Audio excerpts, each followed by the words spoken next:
नमस्कार दोस्तों, मेरे YouTube channel DS mathematics classes में आपका एक बार फिर से स्वागत है। आज का जो लेक्चर है वो BSc second year mathematics students के लिए है, जिसमें हम पेपर सेकेंड डिफरेंशियल इक्वेशन की बात करेंगे। और ये जो लेक्चर है ये डिफरेंशियल इक्वेशन के फर्स्ट चैप्टर से रिलेटेड है और इस चैप्टर का ये 10th लेक्चर है।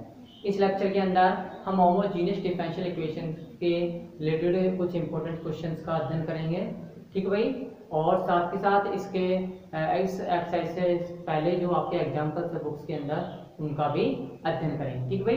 जिनमें से हमने एक एग्जाम्पल का अध्ययन लास्ट लेक्चर में किया था और अब इस लेक्चर के अंदर हम जो भी शेष एग्जाम्पल रहेंगे उनका अध्ययन करेंगे और साथ ही साथ एक्सरसाइज कुछ इंपॉर्टेंट क्वेश्चंस का भी अध्ययन करेंगे, ठीक है। तो देखो एग्जाम्पल नंबर 1 कंप्लीट हो चुका था। अब यहाँ पे नेक्स्ट एग्जाम्पल है आपका एग्जाम्पल नंबर 3, ठीक है। तो देखिए एग्जाम्पल नंबर 3 कैसे सोल्व होगा, इसको देखिए। आपको ये डिफरेंशियल इक्वेशन दी गई, क्या आप इस डिफरेंशियल इक्वेशन को इस प्रकार से लिख सकते हो?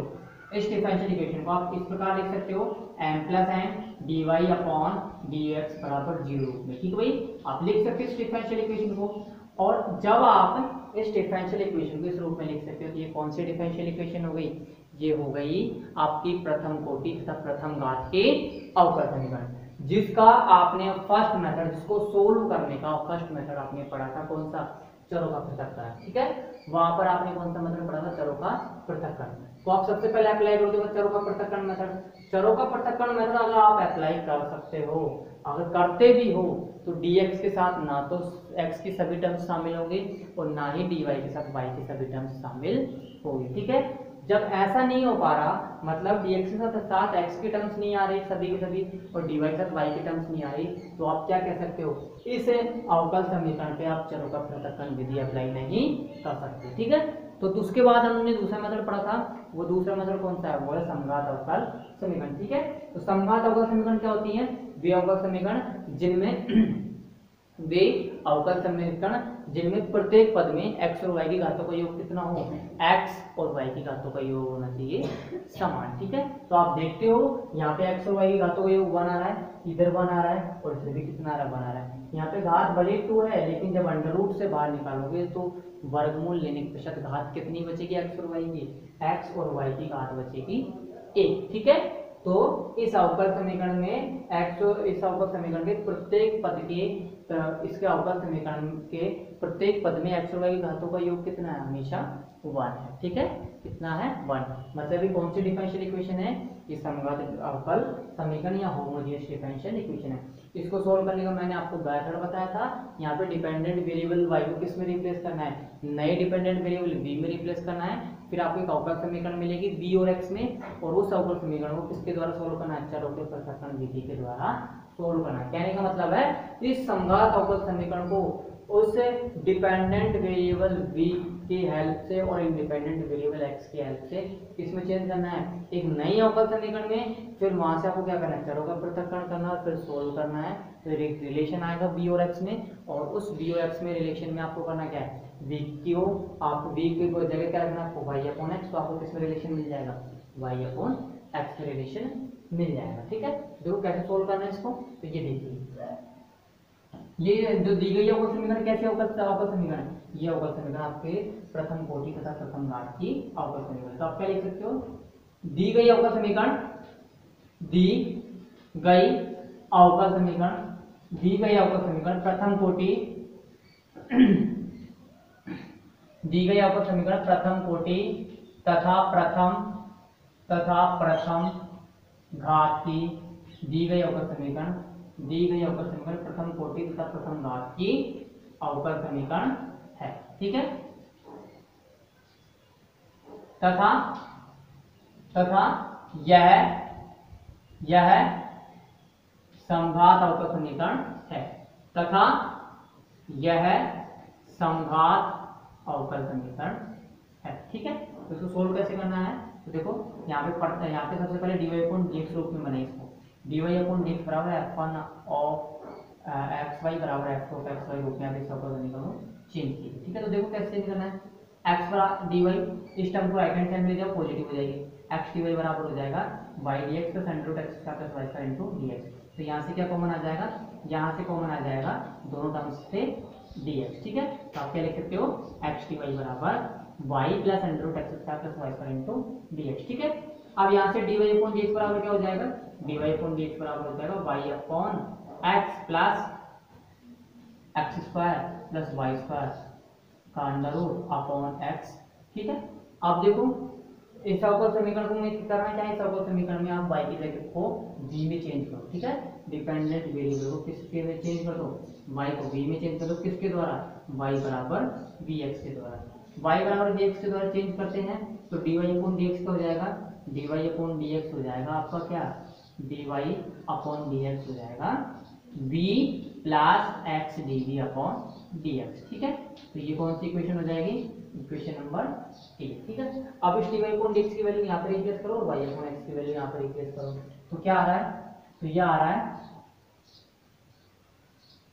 समीकरण 1 व 3 से, समीकरण 1 व 3 से क्या आ रहा है, समीकरण 1 व 3 से आ रहा है v plus x D upon dx बराबर y अपॉन x को क्या लिख सकते हो आप, v, तो ये हो जाएगा v plus under root 1 plus v square, ठीक है, under root 1 plus v square. या फिर आप इसको ऐसे लिख सकते हो कि under root x square upon y square बटा x square plus y square बटा एक्स स्क्वायर, ठीक है। इस एक्स स्क्वायर का भाग इसमें दोगे तो 1 आएगा, इसमें दोगे तो वाई स्क्वायर बटा एक्स स्क्वायर, इसको आप क्या लिख सकते हो, v का स्क्वायर, ठीक है। अब देखो यहाँ से ये v से ये v कैंसिल हो गया, तो ये क्या आ गई, नई डिफरेंशियल इक्वेशन आ गई, ठीक है। इसमें आ गई b और x में, ये b और x में नई डिफरेंशियल इक्वेशन आ गई, और इस डिफरेंशियल इक्वेशन को किस प्रकार से सोल्व करना है, चरों के पृथक्करण विधि से, ठीक है। तो चरों की पृथक्करण विधि अप्लाई करो, चरों की पृथक्करण विधि, चरों की पृथक्करण विधि, ठीक है। तो चरों की पृथक्करण विधि से देखो क्या लिख सकते हैं, इसको लिख सकते हैं dv upon under root 1 plus b square बराबर dx अपॉन x, ठीक है। अब क्या करना है आपको, चरों का पृथक्करण हो गया, अब आपको दोनों पक्षों को क्या करना है, समाकलन करना है, ठीक है। तो दोनों पक्षों का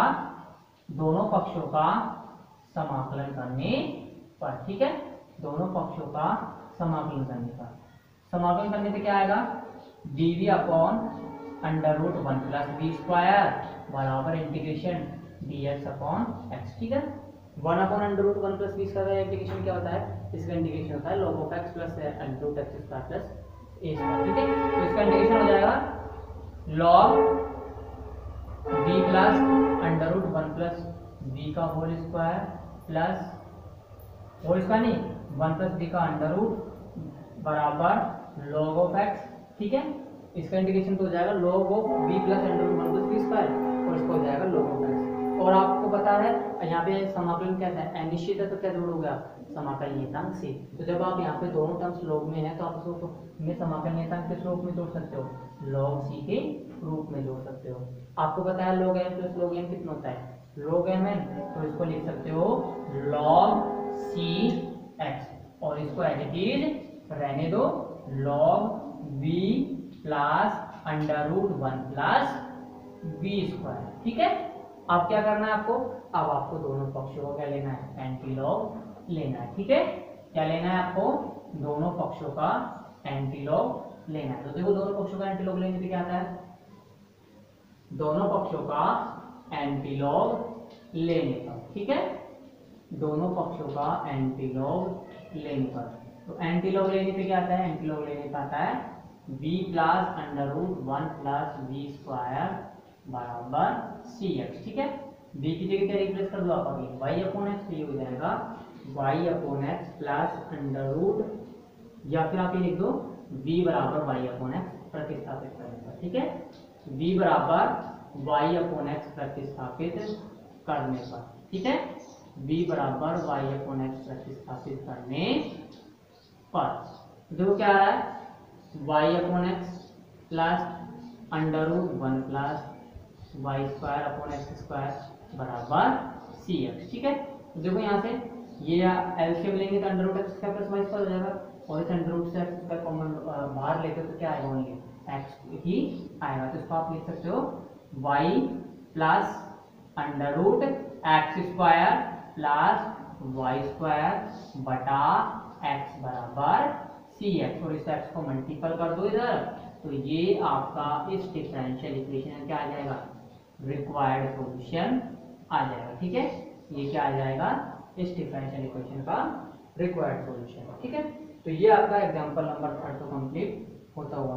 अब इसके बाद देखो आप एग्जांपल नंबर 6। ठीक है, इसके बाद नेक्स्ट देखिए एग्जांपल नंबर 6। एग्जांपल नंबर 6 देखिए क्या क्या दिया गया आपको एग्जांपल नंबर 6 के अंदर।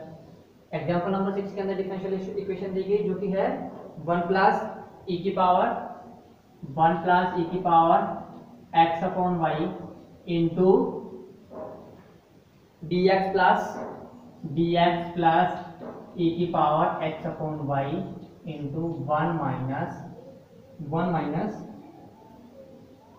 x upon y into d y. ठीक है, 1 minus x upon y into d y बराबर 0। ठीक है, आपको जब भी अवकल समीकरण जब भी किसी भी अवकल समीकरण के अंदर आपको x अपॉन वाई या y अपॉन एक्स की टर्म दी गई है तो आपको सोल्व कैसे करना है उस अवकल समीकरण को, उस अवकल समीकरण को समघात अवकल समीकरण के मेथड से सोल्व करना है। ठीक है, ध्यान रखने ना, जहाँ पे x अपॉन वाई या y अपॉन एक्स की टर्म आ गई, पावर में आ गई या कैसे भी आ गई, तो आपको तुरंत पता लगना चाहिए ये कैसे अवकल समीकरण है, समघात अवकल समीकरण। ठीक भाई, कैसे अवकल समीकरण है, समघात अवकल समीकरण। ठीक है, और समघात अवकल समीकरण को सोल्व करने का मतलब आप जानते हो कैसे सोल्व करते हैं। लेकिन एक चीज का ध्यान रखना है आपको, जब x अपॉन वाई दिया गया हो तो x अपॉन वाई को मानना कोई नया चर v।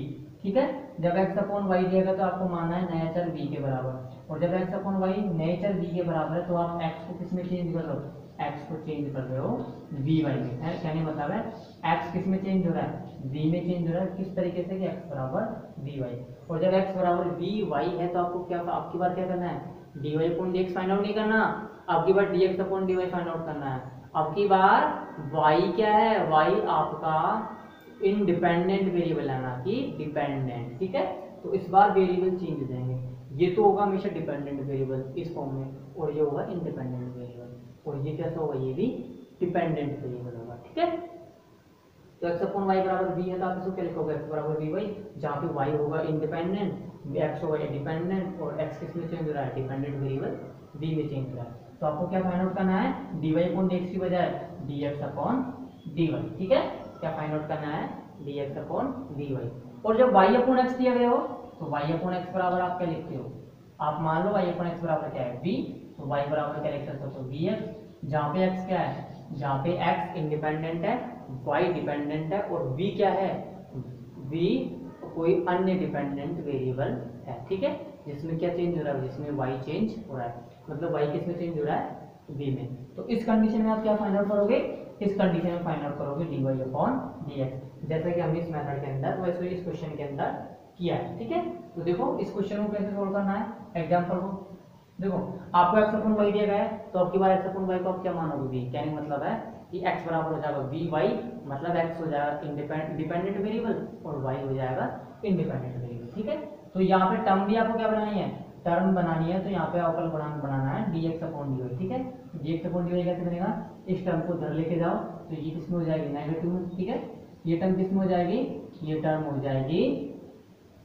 नेगेटिव में। ठीक है, तो 1 प्लस e की power x upon y into d x बराबर e की power x upon y into x upon y minus 1 into d y. ठीक है, देखो मैं इस टर्म को इधर लेके गया तो माइनस को आगे बाहर उस मार्क्स में अंदर मल्टीप्लाई कर दिया, तो ये तो नेगेटिव पॉजिटिव में चेंज होगा, ये पॉजिटिव किसमें चेंज हो गया, नेगेटिव में चेंज हो गया। ठीक है, अब देखो यह कैसे अवकल समीकरण है, जो कि क्या है, जो कि समघात अवकल समीकरण है। ठीक है, जो कि क्या है, समघात अवकल समीकरण। ठीक है, जो कि क्या है, समघात अवकल समीकरण। अब देखो कैसे सोल्व करना है,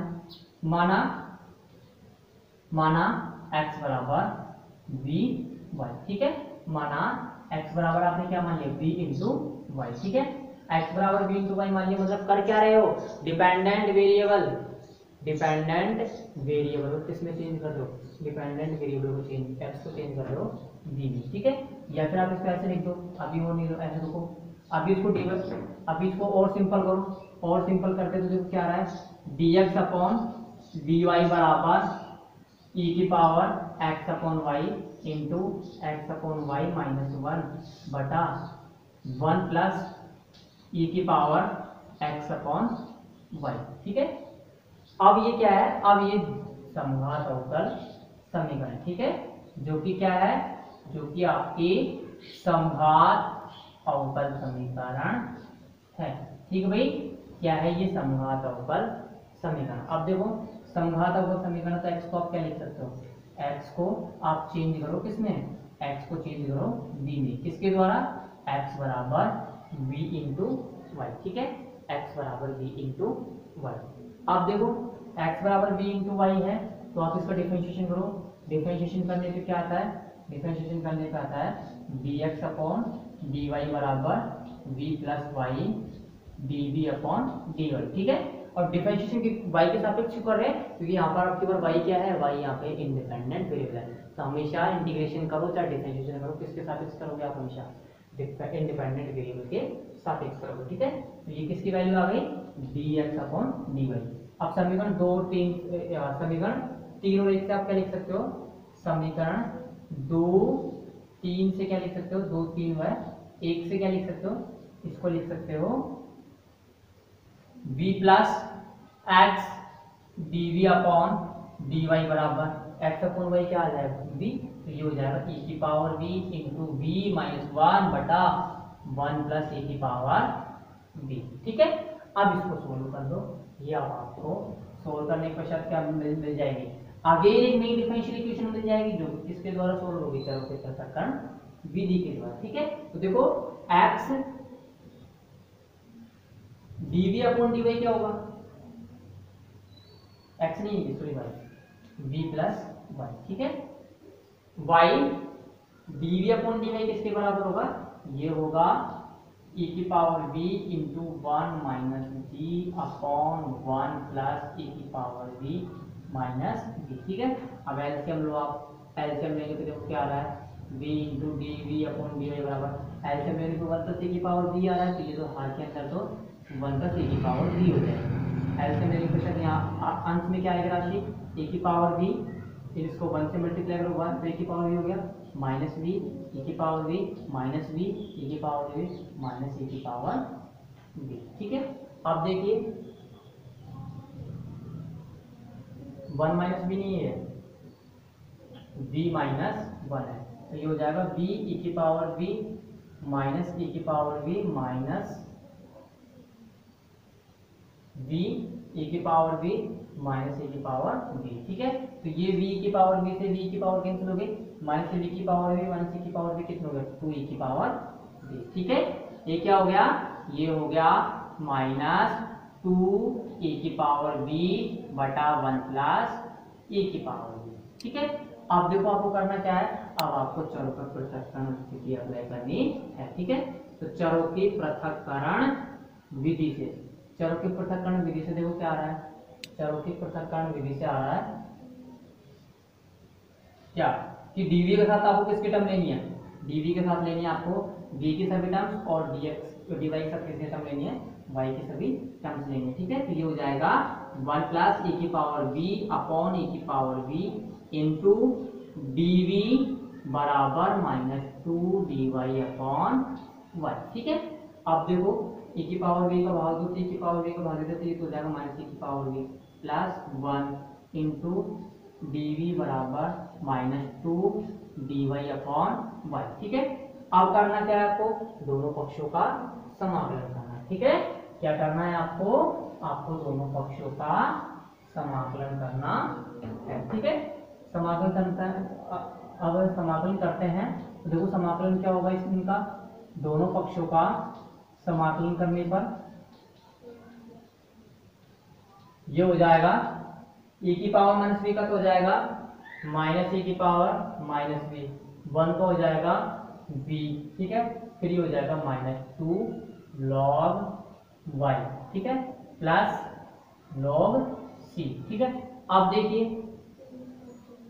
इसके पश्चात e की पावर माइनस v है, तो v को रिप्लेस करो, v बराबर क्या रिप्लेस करोगे, x अपॉन y। ठीक है, v बराबर x अपॉन y रखने पर तो b बराबर एक्स अपॉन वाई रखते तो क्या आ रहा है माइनस ए की power minus x upon y plus x upon y बराबर -2 log वाई प्लस log सी।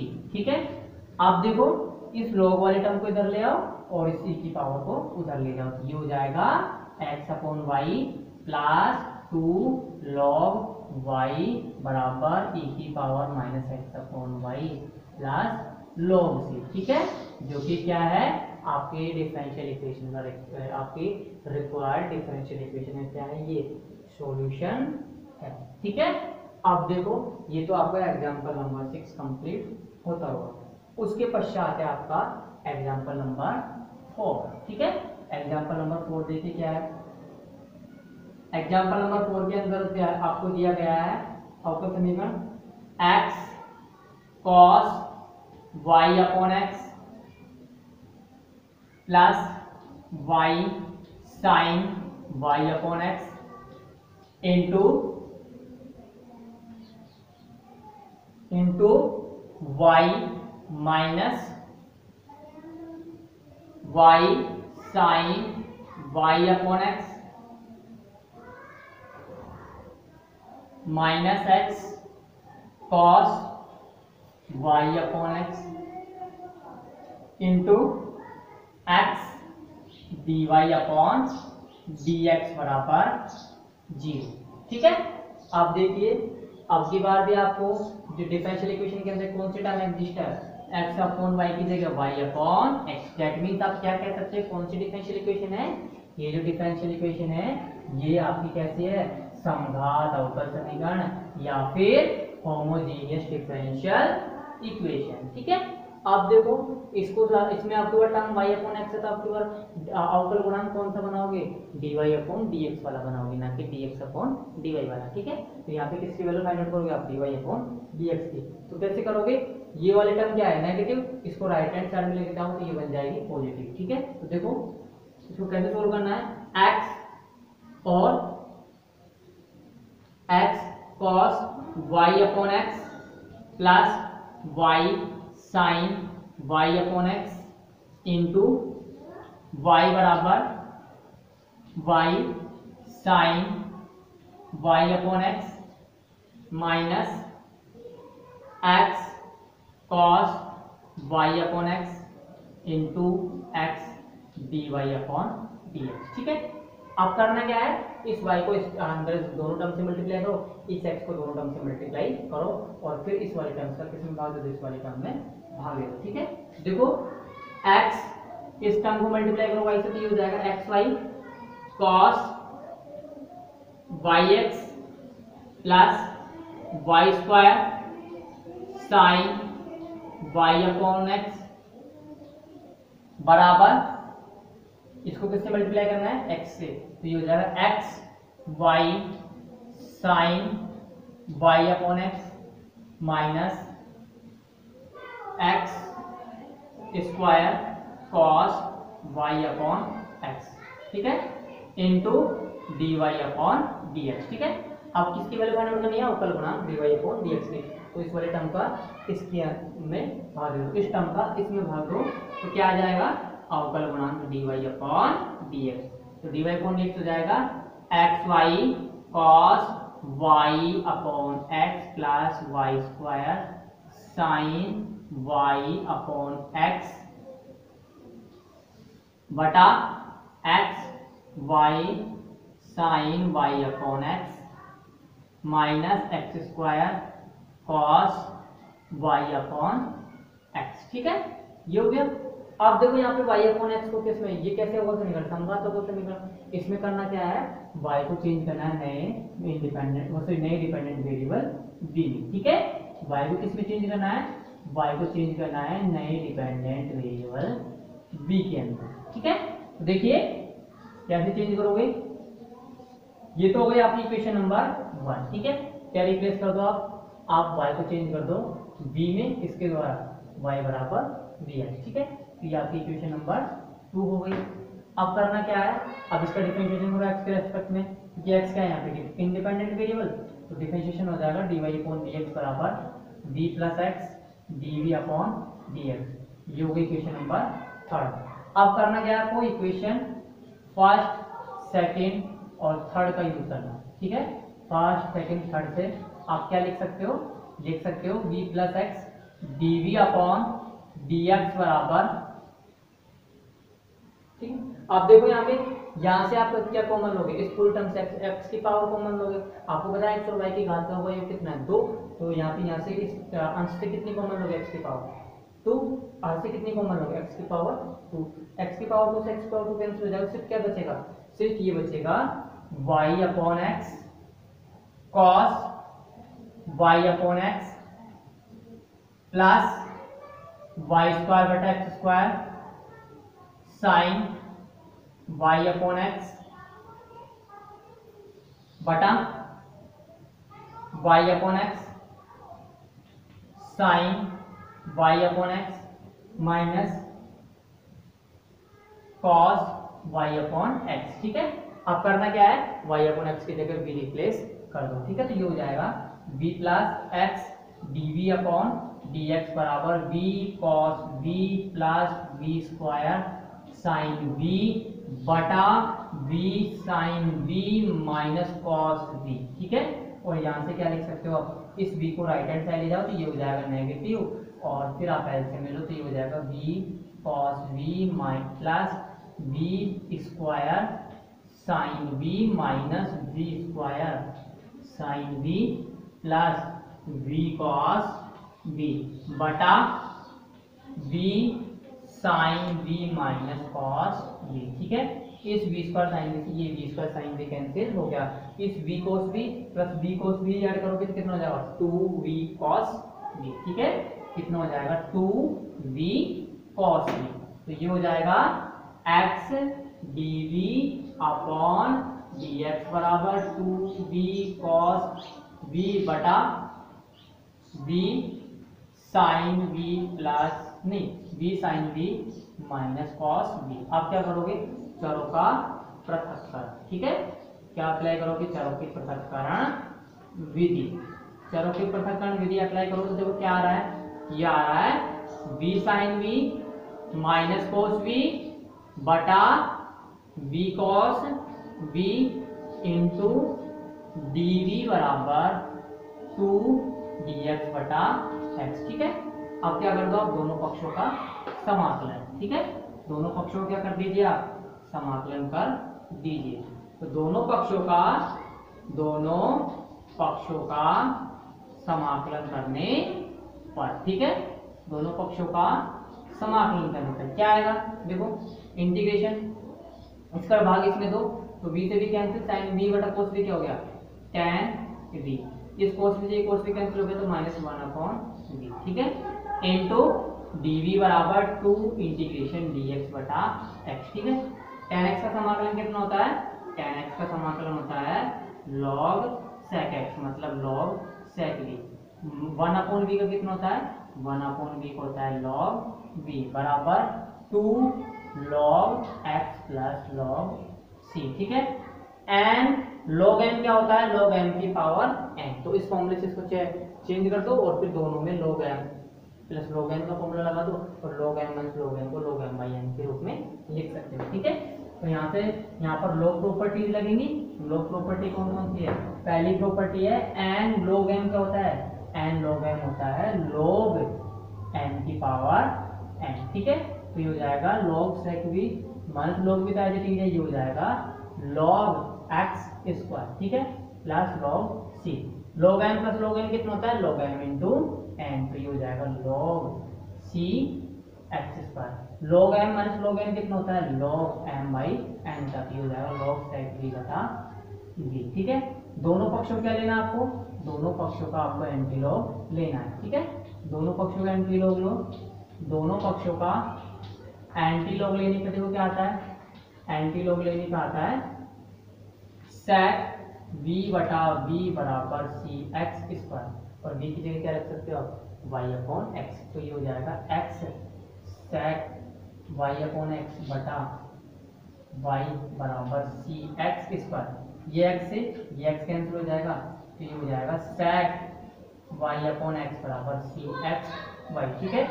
जो कि क्या है, जो कि आपके रिक्वायर्ड डिफरेंशियल इक्वेशन का सॉल्यूशन। ठीक है, तो ये जो आपके एग्जांपल्स थे वो एक्सरसाइज के वो कंप्लीट होते हुए, इस मेथड के एग्जांपल्स कंप्लीट होते हुए जो क्वेश्चन थे वो हम नेक्स्ट लेक्चर के अंदर कराएंगे। आज का जो लेक्चर है वो ये कंप्लीट होता हुआ। धन्यवाद।